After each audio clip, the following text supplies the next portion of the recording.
साथियों नमस्कार, मैं हूं राघव शर्मा रमन जय घोष यूट्यूब चैनल से। साथियों आज मैं उत्तर प्रदेश के गाजीपुर और गाजीपुर के करंडा में उपस्थित हुआ हूं। साथियों पूरे देश में संसदीय चुनाव की सरगर्मी जोरों पर है। सभी दलों के प्रत्याशी और उनके संस्थापक तथा कार्यकर्ता जोश खरोश के साथ अपने अपने कार्यकर्ता, अपने अपने प्रत्याशी और अपनी पार्टी के प्रचार प्रसार में लग गए हैं। साथियों उसी कड़ी में मैं गाजीपुर जनपद या गाजीपुर संसदीय क्षेत्र से जुड़े हुए कुछ कार्यकर्ता हैं और कार्यकर्ताओं में कुछ ऐसे फाउंडर मेंबर हैं। आप सामने देख रहे होंगे जनता राज पार्टी। जनता राज पार्टी एक ऐसी पार्टी है जिसका जन्म 2014 में हुआ था और इसका निर्माण या इसकी संस्थापना यूसुफ जी महाराज किए थे और 2014 से लेकर के अब तक ये तीसरा इनका संसदीय चुनाव है। इसमें जनता राज पार्टी भी जोर शोर से भाग ले रही है और इसके मूलभूत जो एजेंडे हैं उस एजेंडे के तौर पर अगर देखा जाए तो हिंदुस्तान की ऐसी कोई पार्टी नहीं है जो इस एजेंडे को इन्होंने फलीभूत करते हुए देखा है। 14 में इन्होंने घोषणा किया था कि मुद्रा करेंसी जो है, थंबनेल या और भी जो चीज़ें हैं आएंगी, वो देखने में मिल रहा है कि आज वो चीज़ फलीभूत हो रही है। मैं आज चंदौली जनपद से बिलोंग करने वाले जो संभावित प्रत्याशी हैं और गाजीपुर जनपद से संसदीय क्षेत्र के जो प्रत्याशी हैं, इसके अलावा इसके जो फाउंडर मेंबर हैं, महामंत्री हैं, अध्यक्ष हैं या चुनाव से संबंधित जो कार्यकर्ता हैं वो लोग आए हुए हैं। तो सबसे मैं पहले यहाँ के जो चंदौली जनपद से आए हुए संभावित प्रत्याशी हैं, भाई साहब आपका नाम क्या है? जी मेरा नाम लक्ष्मण मिश्रा है और मैं पार्टी के प्रवक्ता पद पे हूँ।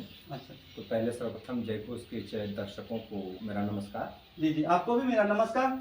तो भाई साहब बताइए, पार्टी से आप कब से जुड़े हैं? पार्टी से हम लोग पार्टी की स्थापना हुई उससे पहले ही गुरुजी के साथ थे और हम लोगों के अंदर एक क्रांति की भावना थी कि देश में जो कुछ भी खामियां हैं वो कैसे दूर हों, शिक्षा से जुड़ी हुई, अर्थ से जुड़ी हुई, न्याय से जुड़ी हुई। तो हम लोगों के बीच मंथन चलता रहता था और हम लोगों के अंदर उथल पुथल लगती थी कि नहीं कुछ विशेष सुधार हो।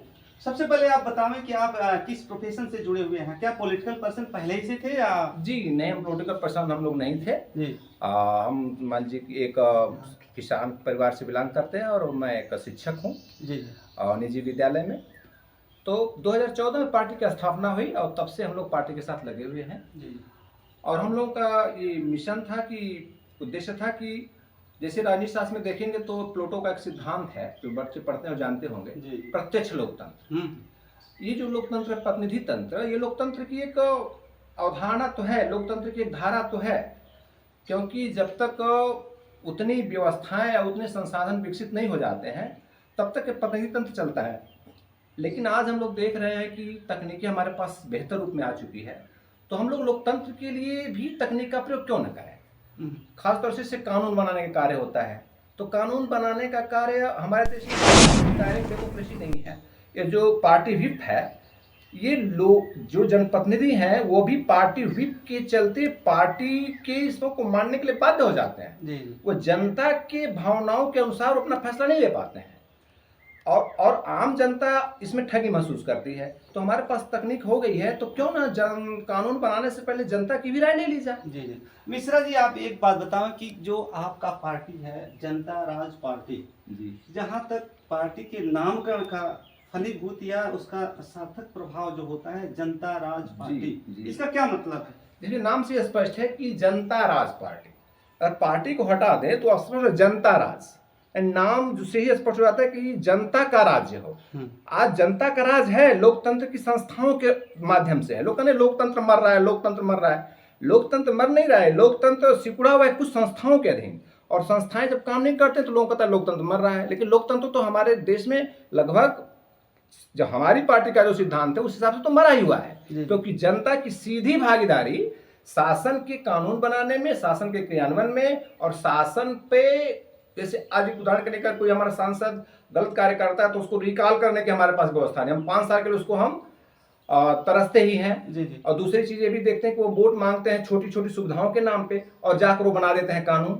जैसे मोदी सरकार की बात अगर करें, अग्निपथ कानून आया, सरकार ने अग्निपथ योजना के लिए तो उन्होंने वोट नहीं मांगा, हिट एंड रन के लिए उन्होंने तो वोट तो नहीं मांगा, उन्होंने सीधे नोटबंदी के लिए तो वोट नहीं मांगा, लेकिन बाद में जाकर वहाँ उस कार्य को करते हैं। शिक्षा में निजीकरण आया, निजीकरण के लिए कभी जनता से वोट तो नहीं मांगा गया कि हम निजीकरण करेंगे, लेकिन जाने के बाद वो कानून में परिवर्तन करते हैं। तो कानून भी बनाने का अधिकार या कानून पर राय लेने का अधिकार आज हमारे पास ये इलेक्ट्रॉनिक माध्यम है।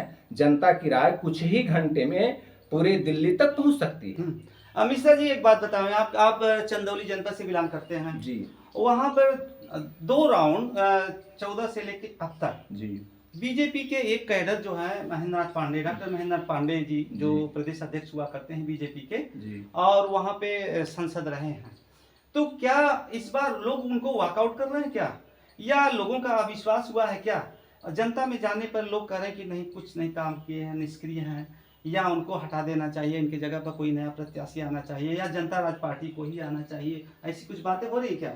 देखिए, उनकी जनता क्या सोचती है, उनकी पार्टी का अपना नजरिया है कि पार्टी के कार्यकर्ता क्या सोचते हैं, जनता क्या सोचती है।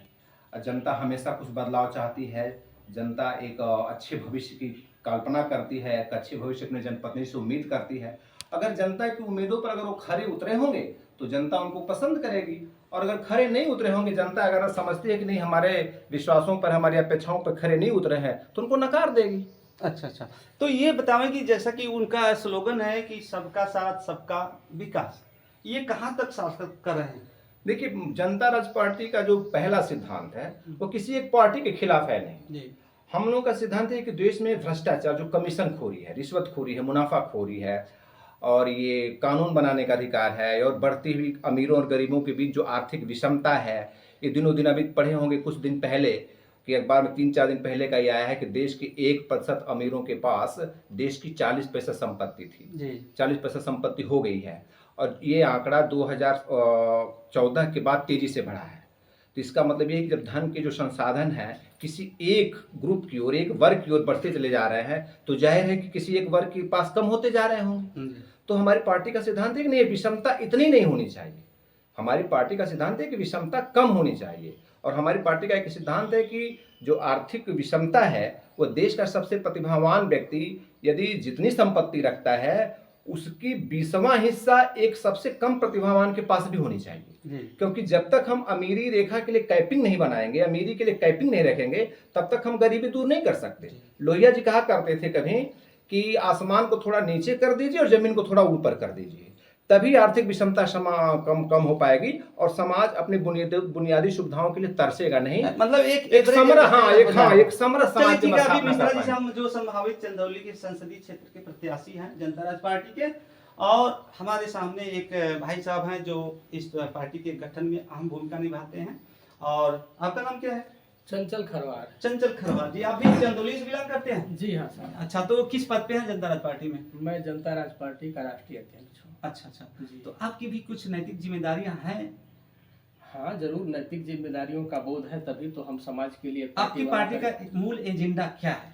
देखिए, हमारे पार्टी का मुख्य रूप से जो 4 एजेंडे हैं जी, वो है कंपू तंत्र। कंपू तंत्र का मतलब हुआ कि बिना राजनीतिज्ञों के स्मार्टफोन और कंप्यूटर के माध्यम से जनता का पूर्ण प्रत्यक्ष शासन और प्रशासन।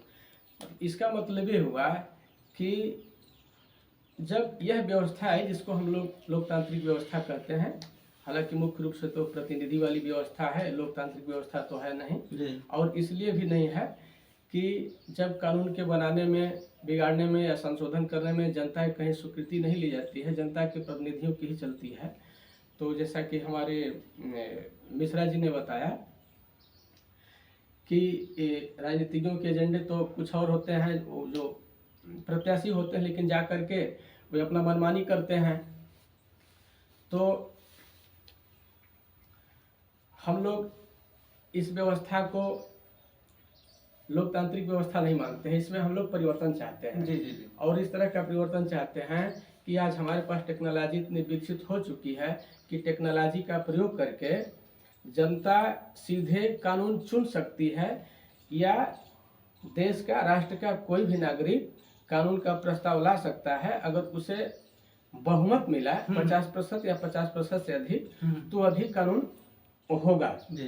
और यह प्रत्यक्ष प्रजातंत्र की एक वैज्ञानिक परिकल्पना है। अच्छा। और दूसरा है कि देखिए, चाहे व्यवस्था कोई भी रही हो, किसी भी कालखंड में उसके केंद्र में उसकी आर्थिक व्यवस्था रही है और अर्थ के लिए ही बहुत सारे संघर्ष हुए हैं।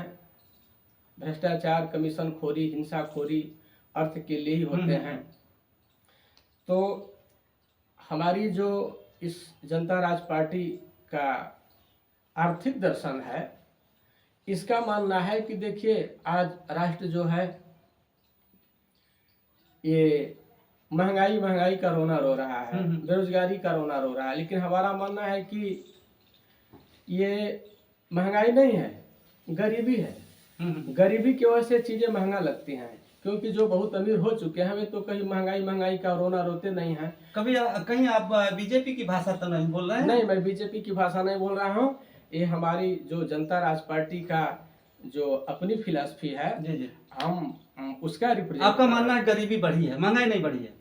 नहीं, महंगाई तो भाई जो गरीब है उनके लिए तो महंगाई महसूस होगी। अभी सवाल ये उठता है कि गरीबी कैसे दूर होगी। आपने कहा कि आपके पार्टी के मुख्य मुद्दे क्या हैं, तो हम लोग की पार्टी के मुख्य मुद्दे हैं कि जनता को सीधे कानून बनाने का या कानून चुनने का अधिकार मिले और अमीरी और गरीबी को 20 और 1 के अनुपात में किया जाए। कि चाहे इसलिए कि जो जितने गुण होते हैं, चाहे शिक्षा के क्षेत्र से हो, तकनीक के क्षेत्र से हो या व्यवसाय की कुशलता हो, कोई भी हो, वो 20-1 के अनुपात में होते हैं।